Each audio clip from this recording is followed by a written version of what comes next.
મિત્રો, ઓમ નમઃ શિવાય. આત્મચિંતનમાં આપણે જોઈએ કે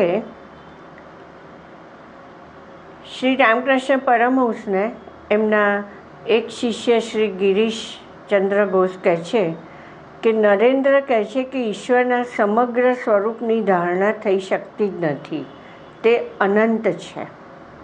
શ્રી રામકૃષ્ણ પરમહંસે કહ્યું કે ઈશ્વરના સમગ્ર સ્વરૂપની ધારણા તો થાય જ નહીં, પરંતુ બધાની ધારણા કરવાની આપણે જરૂર શી છે?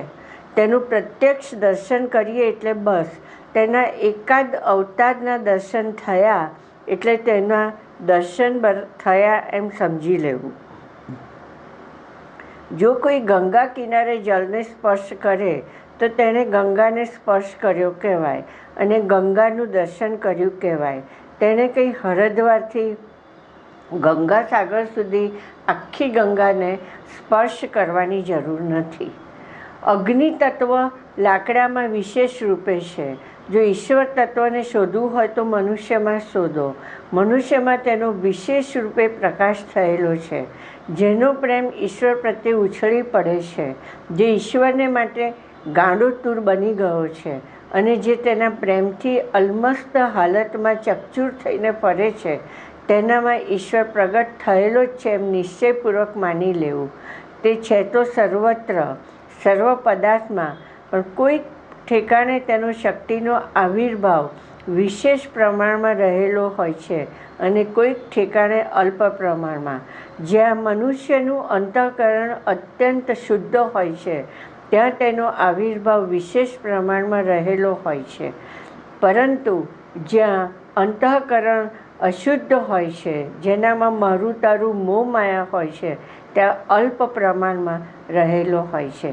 જેમ કે સૂર્ય ઉગેલો જ છે, તેજસ્વી જ છે, સ્પષ્ટ દેખાય છે, પરંતુ આડે વાદળા આવે તો આપણે એમ કહીએ છીએ કે સૂર્ય ઉગ્યો નથી, પણ સૂર્ય તો છે, આડે વાદળા આવી ગયા છે.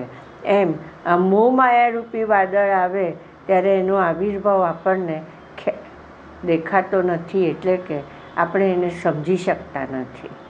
તો આ બહુ જ સરસ એમણે શ્રી રામકૃષ્ણ પરમહંસે સમજાયેલું છે કે ઈશ્વર તો બધામાં બધે જ રહેલો છે, પણ જ્યાં વ્યક્તિનું અંતઃકરણ જેટલું શુદ્ધ છે તેટલું એનામાં એની શક્તિ વિશેષ દેખાશે, કે જે વ્યક્તિ એના વિના રહી શકતી નથી, જે વ્યક્તિની અંદર મારું તારું હું તું નથી, જે વ્યક્તિમાં મારી મા, મારો બાપ, મારો ભાઈ, મારી બહેન, મારા પતિ, મારા પત્ની, મારા છોકરા, મારા કુટુંબ, આ કશું જ નથી, કેવળ મારો ઈશ્વર જ છે, ત્યાં તેનો આવિર્ભાવ વિશેષ પ્રમાણમાં છે.